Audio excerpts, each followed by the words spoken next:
Salut les petits amis, salut les jeunes pousses, j'espère que vous allez bien. Si je vous parle de glucides et si je vous parle de diabète, vous voyez peut-être un lien qui se trame là-dessous, c'est le sucre. En fait, vous avez peut-être déjà entendu parler de ça. Encore les canards. Purée, encore les canards, à chaque fois que je tourne, ils sont là. En gros, si vous consommez trop de sucre, qu'est-ce qui va se passer? Votre taux de sucre dans le sang va monter. Et si votre taux de sucre dans le sang monte, c'est pas évident à dire, votre taux de sucre dans le sang monte, votre corps va devoir sécréter de l'insuline. Pour ça, il va faire appel au pancréas. Donc il va faire appel au pancréas et lui dire, mon gars, faut que tu sécrètes de l'insuline parce que là, il faut que le taux de sucre dans le sang, il retombe en dessous des 1 gramme par litre de sang. Donc votre pancréas, il va balancer de l'insuline. Comme on en a déjà parlé dans une précédente vidéo, il va balancer souvent beaucoup trop d'insuline. Du coup, on va avoir un taux de glycémie dans le sang qui va trop chuter. Donc à ce moment-là, vous allez avoir faim, vous allez remanger du sucre. Et c'est comme ça qu'on devient facilement addict au sucre. Alors, souvent quand on parle d'addiction au sucre, on a tendance à penser qu'on va se jeter sur les cuillères de sucre. Sauf que le sucre, en fait, n'est pas addictif tout seul. Il est addictif avec le gras, avec le salé. Donc, c'est un assemblage de ça. Pareil, si vous avez envie de craquer souvent sur des gâteaux apéro, vous avez une envie de salé, vous n'avez pas envie de sauter sur la salière. Vous avez envie d'association entre le salé et les glucides, donc les sucres plus ou moins complexes qui sont contenus dans ces gâteaux salés, dans ces cacahuètes, dans ces Monster Munch, dans tout ce que vous voulez. Voilà, petit placement de produit. Si seulement ils pouvaient me payer, ça serait cool. Donc aujourd'hui, je voulais parler avec vous de l'indice glycémique des aliments parce que cet indice glycémique, s'il est trop élevé, si vous consommez des aliments à indice glycémique trop élevé, vous risquez de développer un diabète de type 2, c'est-à-dire un pancréas qui ne fonctionne plus bien. Et si votre pancréas ne fonctionne plus bien, vous ne pourrez plus sécréter d'insuline, ce qui fait que votre taux de sucre dans le sang va continuellement grimper, donc c'est très dangereux. Donc ce qu'on va faire, c'est qu'on va vous injecter, à vous, de l'insuline en synthétique. Si on vous injecte de l'insuline en synthétique, vous allez facilement stocker les graisses, vous allez prendre du poids. Et le diabète du type 2, il y a de plus en plus de cas à l'heure actuelle, vous l'avez certainement remarqué. Alors qu'est-ce que l'indice glycémique? En fait, l'indice glycémique, ça correspond tout simplement, pour faire vraiment très simple, à la rapidité avec laquelle le sucre va être absorbé par votre organisme et avec la rapidité avec laquelle il va passer dans votre sang. Alors si vous consommez par exemple une cuillère de sucre blanc, on va prendre le sucre blanc comme exemple, on va dire qu'il a un indice glycémique de 1. Enfin, c'est pas ça, hein, mais c'est pour exprimer un exemple. S'il a un indice glycémique de 1, c'est-à-dire que tous les aliments qui ont un indice glycémique inférieur à 1 vont être moins rapidement assimilés par votre sang, vont moins rapidement passer dans votre sang. Tandis que tous les aliments qui ont un indice glycémique supérieur à 1, donc vont avoir un indice glycémique supérieur au sucre, ils vont plus rapidement passer dans votre sang. Et donc là, c'est là où c'est vraiment très important de comparer l'indice glycémique au sucre blanc. Parce que le sucre blanc, c'est déjà un aliment qui passe très très vite dans le sang. En fait, si vous voulez, quand vous faites un malaise vagal par exemple, quand vous tombez dans les pommes, on va vous donner un sucre blanc. Quand vous faites un malaise vagal, on va vous donner un sucre blanc pour que votre taux de glycémie remonte. C'est-à-dire que vous ayez un coup de fouet, que tout de suite ça aille mieux. Sauf que si vous consommez tous les jours des produits à indice glycémique élevé, en fait le sang va rapidement être saturé en sucre. Et du coup, vous allez rapidement devoir sécréter de l'insuline. Donc votre pancréas va tout le temps être en train de travailler comme ça.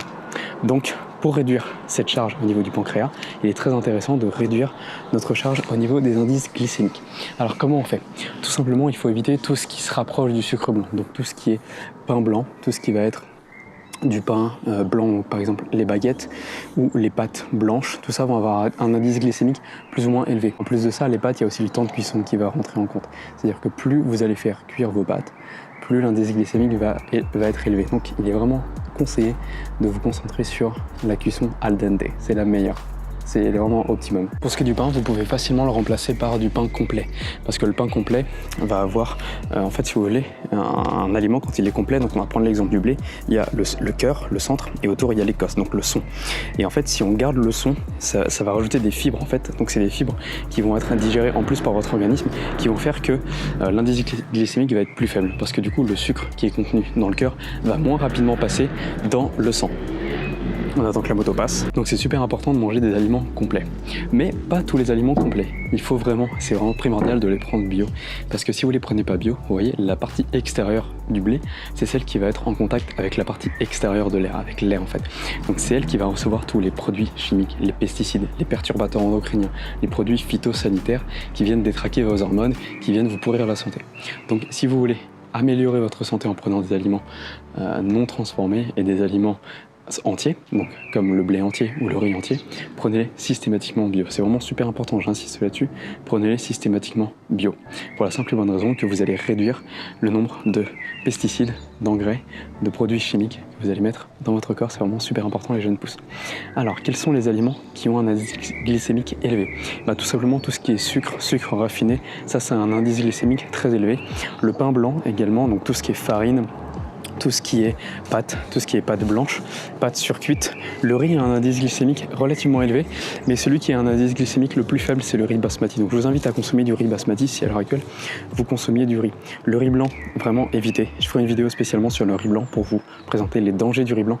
Mais le riz blanc, c'est vraiment quelque chose de très dangereux. D'ailleurs, c'est très consommé en Asie, mais surconsommé en Asie, notamment en Chine. Ce qui fait que là-bas, il y a énormément de problèmes de diabète qui arrivent aussi, et énormément de problèmes de surpoids également. Parce qu'en fait, le riz blanc, en fait, si vous voulez, c'est que des glucides quasiment. Et en plus de ça, le riz blanc, il y a plein d'antinutriments dedans qui font que vous allez moins bien absorber les nutriments, les vitamines, les minéraux. Donc, c'est pas ce qu'on recherche quand on a une alimentation extérieure qui nous ramène plein de vitamines. C'est pas d'avoir quelque chose d'autre qui nous empêche d'assimiler ces nutriments, ces vitamines. C'est pas le but. Vous en conviendrez.